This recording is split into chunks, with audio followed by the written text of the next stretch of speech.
Hello student, श्रुति tutorial में आप सभी का स्वागत है।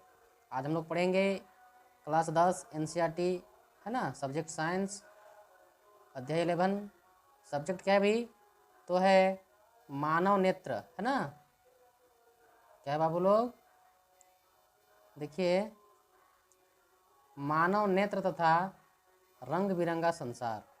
देखिए, ये जो सब्जेक्ट है बाबू, सभी बच्चों ध्यान देंगे, ये मैट्रिक के अलावे और भी एग्जाम के लिए इम्पोर्टेंट है ना, इसलिए आप लोग ध्यान से इसको पढ़ें और अध्ययन करें, ठीक ना। देखिए, ये क्या है भाई?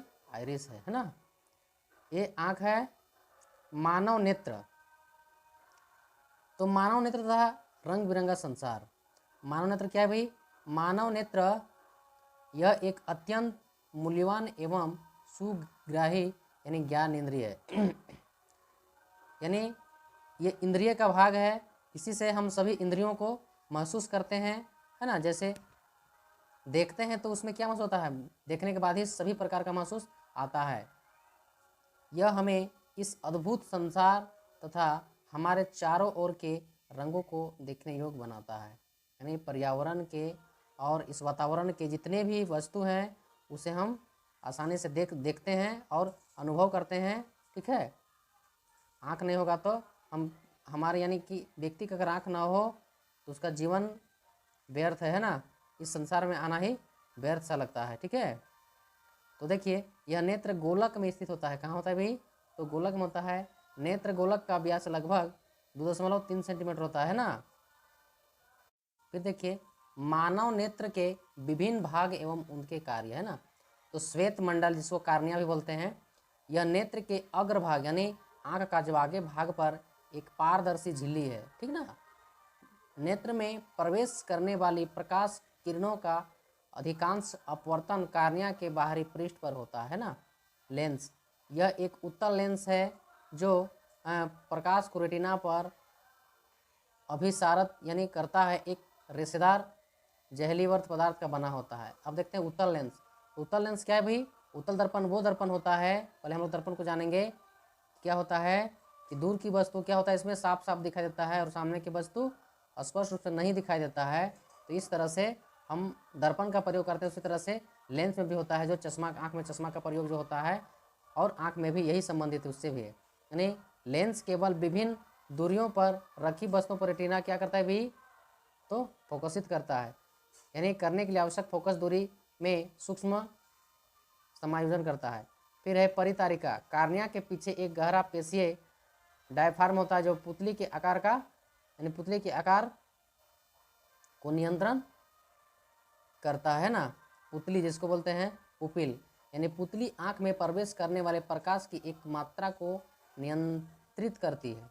रेटिना, यह एक कोमल सूक्ष्म झिल्ली है जिसमें प्रकाश सुग्राही कोशिकाएं अधिक संख्या में पाई जाती है ना। तो है प्रदीप्त होने पर प्रकाश सुग्राही कोशिकाएं सक्रिय हो जाती है तथा विद्युत सिग्नल क्या करती भाई? पैदा करती है। ये सिग्नल दृक तंत्रिकाओं द्वारा मस्तिष्क तक पहुंचा दिए जाते हैं। मस्तिष्क इन सिग्नलों की व्याख्या करता है ना, और हम वस्तुओं को जिससे देख पाते हैं, ठीक है। देखिए, ये क्या है? इस जगह पर देखिए, यह है क्रिस्टलीय लेंस, ये नेत्रोद है ना। ये आपका श्वेत मंडल है, ये आपका पुतली है। यहाँ से देखिए, ये परितारिका है, ये पक्षाभि है। इस जगह देखिए दृक तंत्रिका, मानव नेत्र तथा रंग बिरंगा संसार। इसी से रंग बिरंग संसार को हम देखते हैं, अनुभव करते हैं और महसूस करके जीवन को खुशी खुशी व्यतीत करते हैं और अपने मानवता का आनंद लेते हैं, है ना। फिर देखिए दूर बिंदु यानी 4 पॉइंट क्या है भाई? वह निम्नतम बिंदु जिस तक कोई नेत्र वस्तुओं को सुस्पष्ट देख सकता है। यानी नेत्र का मतलब आँख है ना। नेत्र का दूर बिंदु कहलाता है। सामान्य नेत्र के लिए यह अनंत दूरी पर होता है, ठीक है। निकट बिंदु क्या है भाई? Near point. वह न्यूनतम दूरी जिस पर रखी कोई वस्तु बिना तनाव के अत्यधिक स्पष्ट देखी जा सकती है, उसे नेत्र का निकट बिंदु कहते हैं ना। फिर क्या है? किसी सामान्य दृष्टि के कारण वयस्क के लिए निकट बिंदु आँख से लगभग 25 सेंटीमीटर की दूरी पर होता है। जब हम कोई लिखे हुए कोई लिखावट को पढ़ते हैं तो हमारे आँख अपना जगह बना लेता है, उसका न्यूनतम दूरी कितना है, 25 सेंटीमीटर है ना। इसे सुस्पष्ट दृष्टि की न्यूनतम दूरी भी कहते हैं ना। अगर पूछा जाएगा कि आँख का न्यूनतम दूरी कितना है तो क्या बताना है, 25 सेंटीमीटर है ना। यानी पेपर में हम पढ़ते हैं तो हमें सुविधा लगता है 25 सेंटीमीटर तक में, ठीक है। समंजन क्षमता, अभिनेत्र लेंस की वह क्षमता जिसके कारण वह अपनी फोकस दूरी को समायोजित कर देता है, समंजन कहलाती है। लेंस की वक्रता पक्षमावी पेशियों द्वारा नियंत्रित यानी कंट्रोल की जाती है ना। पक्षावी पेशियाँ और पक्षमावी पेशियाँ, ठीक है, इसको हम लोग देखेंगे अभी। फिर देखिए पक्षावी पेशियाँ हैं और पक्षावी पेशियाँ, देखिए इसमें यह शिथिल होता है, यह सिकुड़ती है। लेंस पतला हो जाता है, इसमें लेंस मोटा हो जाता है ना। एक होता है ना उत्तल लेंस और अवतल लेंस, उसी माध्यम से फोकस की दूरी बढ़ जाता है, उससे फोकस की दूरी कम हो जाता है। अब देखिए दृष्टि दोष उनका संशोधन। मोतियाबिंद क्या है, मोतियाबिंद कब होता है और किस उम्र में होता है हम लोग देखेंगे, ठीक ना। इसको थोड़ा सा मूव कर देते हैं। देखिए मोतियाबिंद अधिक उम्र के कुछ व्यक्तियों के नेत्र का क्रिस्टलीकरण लेंस यानी दुधिया तथा धुंधला हो जाता है। मोतियाबिंद में क्या होता है, दुधिया और धुंधला हो जाता है। इस स्थिति को मोतियाबिंद कहते हैं। इसके कारण नेत्र की दृष्टि में कमी या पूर्ण रूप से दृष्टि क्षय हो जाती है, मतलब दिखने में कमी दिखाई पड़ने लगता है, शाम हो जाता है, धुंधलापन दिखने लगेगा या लगभग दिखाई ठीक से एकदम नहीं पड़ेगा, उसको क्या बोलते हैं, मोतियाबिंद बोला जाता है, ठीक ना।